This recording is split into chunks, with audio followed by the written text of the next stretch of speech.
So many people in sales make this mistake and it is costing them an absolute fortune. It's killing their closure rate, it's killing how frequently they get deals, and truthfully, it's even affecting the way that their prospects communicate with them, to the fact that it actually creates a level of disrespect from the prospect to the seller. And that's why I want to show you in this video not only what that mistake is, but what to do instead. Now, for those that don't know me, my name is Matthew Pollard. I'm known as the Rapid Growth Guy. And not only have I been responsible for 5 multi-million-dollar success stories before the age of 30, I've also written 2 books on the topic of sales and networking that have gone on to sell over 100,000 copies and have been translated into over 16 languages. But truthfully, I didn't really know much about sales when I fell into it. I was a person that was a very introverted person that really struggled to talk to my own friends, let alone anyone else. I fell into sales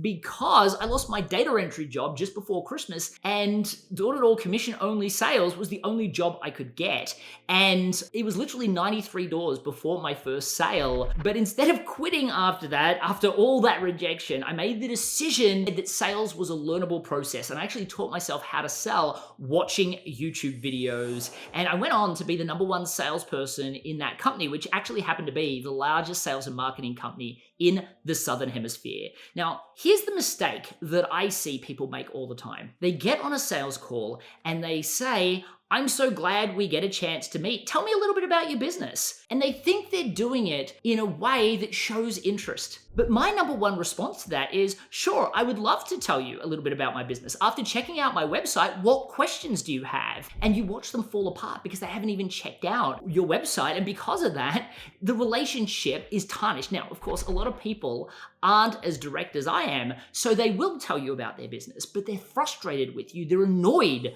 with you because they feel like they have to tell you stuff that you should have been able to find online. So not only do they see you as wasting their time, you're not showing that you've come prepared. Now, some of you may have actually done your research, but you just think it's a nice question to ask. But because you didn't tell them you've done your homework, they're going to put you in the same box. You're just a hardcore salesperson that just goes from call to call with no research. You don't care about me. So I'm going to suggest that you do this instead. Now, firstly, I don't actually ever on a call thank somebody for their time, because what I find is by thanking them for their time, they look at me as a salesperson because I'm clearly not there to give them value. I'm there to sell them something. That's why I'm thanking them for their time. So I want it to be seen as 2 equals getting on the call. I say, "I'm so glad we can get on a call together today." And they'll respond with, "Yes, me too." And then I respond with this. Now, while I've had a chance to look at the brief notes that you put on today's call registration,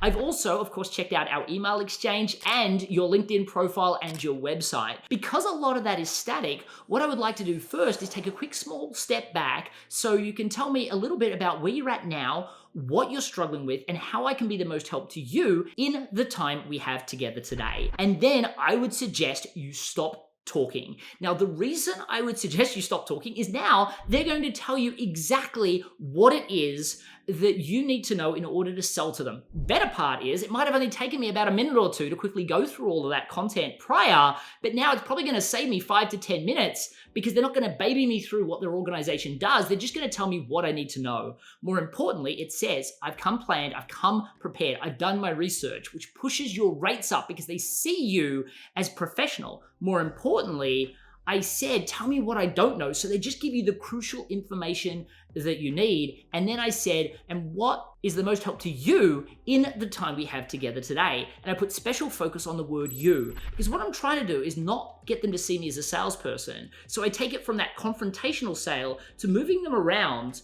so that they say, "Oh, thank you." And then they tell me exactly what I need to know in order to sell to them. It creates this level of trust. As a matter of fact, I've even heard people exhale and go, "Oh, thank you," and then tell me exactly what I need to know. Now, small sub note on this. When they're telling you, do not interrupt. If you're an extrovert, I know sometimes that can be hard because you want to be chatty. This is a time to practice active listening. If you're an introvert, this is going to be great for you because you are by nature better at active listening. So take the time to listen, but the only time I want you to interrupt and say something is if they say something that requires empathy. Like they might talk about their family member dying or something being a horrible situation at work. You can say, oh, I'm so sorry to hear that. I didn't mean to interrupt, continue.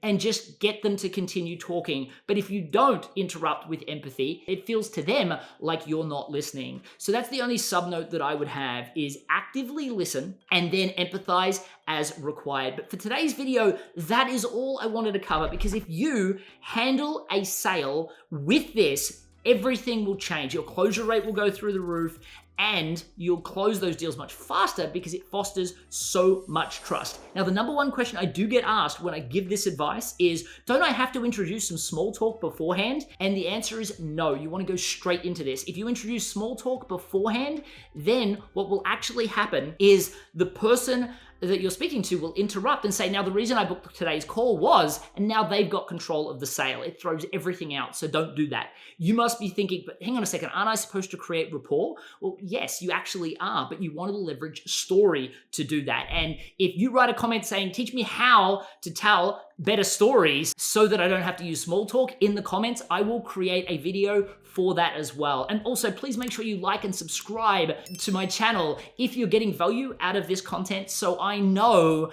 that this is the type of content that people really, really appreciate. Now, if you do want more assistance in the entire sales process, then I have another video that I've created to help you do that I will put on the screen at the end of this video, as well as in the description of this video as well. But for today, I so hope that you implement this, because if you do, it will change the game on your entire sales process. Now, also, don't deliver a deck or anything like that. This is what needs to come front and center right away. And if you do that, you will make more money and you will close more deals. Thanks for your time. I look forward to seeing you in the next video. Cheers.